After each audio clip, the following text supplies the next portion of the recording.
Well, I think what we got was a good brunch cafe that was doing some good things from the previous ownership, but we knew that we'd got a lot more that we could do and that we wanted to offer.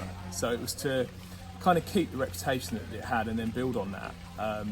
So, I mean, I'm really into like foraging and the very sort of natural side of things, and then Vlad's worked in some, you know, amazing restaurants and has got this sort of repertoire of fine dining that's just, you know, that we could bring together and turn into something else. And we're still in that process, to be honest. I mean, we've started doing our evenings to really bringing together our two sets of skills and ideas, and we want to sort of translate a little bit more of that into the daytimes as well. So it's a constant flow, and we kind of had that in mind as well, to build slowly rather than to suddenly, you know, try and smash into something else. No, well, that was the idea. We've known each other for some time, and Matt has always been seriously enthusiastic about food.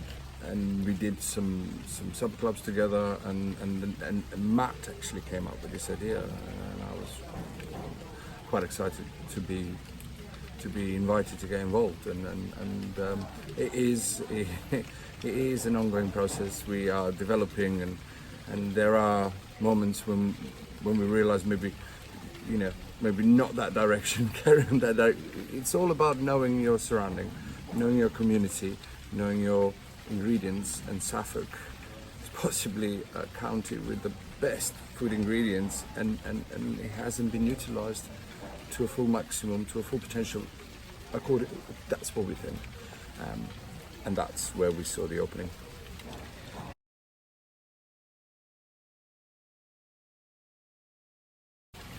It's key. I mean, I think it's quite crucial to what we want to achieve.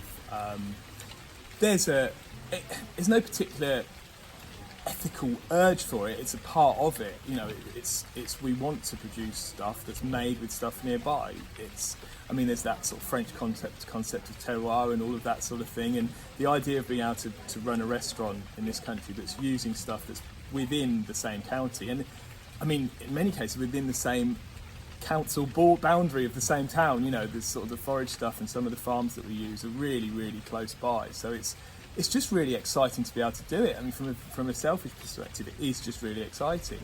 But it does obviously have possibly wider implications. You know, using stuff that has fewer food miles and those kind of issues are really, really important at the moment. And so trying to bring that together and trying to keep it. We use meat, we love meat, but we'll try and get really well sourced, really well reared meat. And we'll also provide really vegetable heavy options and some vegan options, but it's vegan because it uses vegetables really well, not necessarily just trying to create something vegan, but it all sort of it works together really well in that perspective, in that way, I think.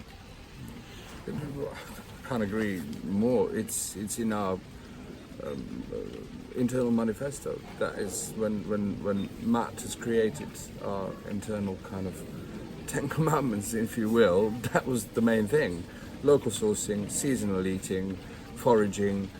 And if you look around UK, since the British Nouveau 90s, the restaurants that are actually still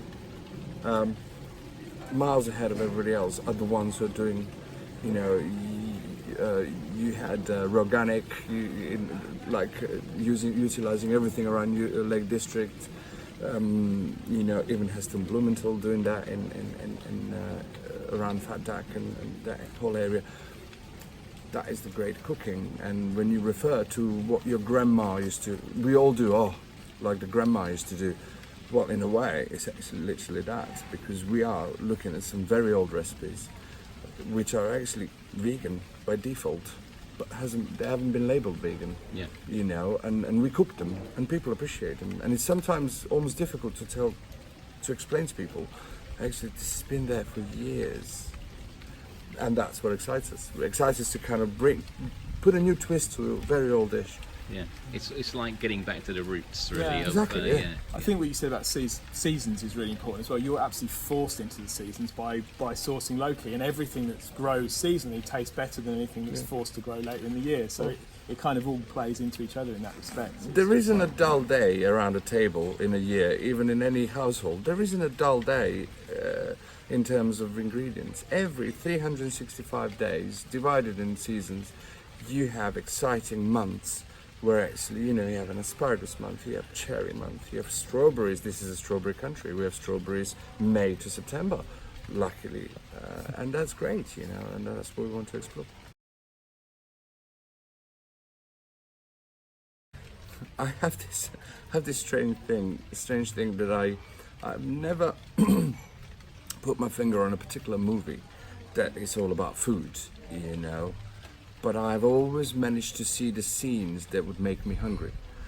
I know this may sound quite unusual, but a scene in Godfather before Michael commits his first crime, the police officer eating that veal, to me, is the tastiest. I can taste that veal.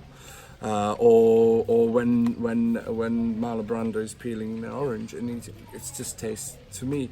And I've always found the Cook the Thief movie, sitting around a table all night, to me that was all about food. I know there's so much deeper connotation to that movie, and I've always, you know, Romans, you know, I Claudius sitting around, lying around and eating all these grapes and stuff. To me, that gets me going immediately. And when I was a kid, I used to make myself an omelette and eat it just the way I saw in a movie, a poro or something, you know.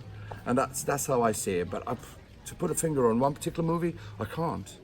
There's so many good movies that explore food, but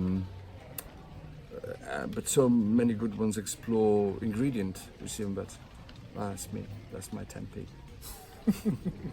I think your 10p will count for both of us, except for one thing that's always amused me, and it's what you did last year when you put Jaws on. Yeah. And I thought that switch around of us becoming the food was great, and that actually kind of worked for me because I seafood is the thing I love, and part of the reason for being here as well is seafood, and again that turning the tables element, that was very amusing, and it does tie into what I think.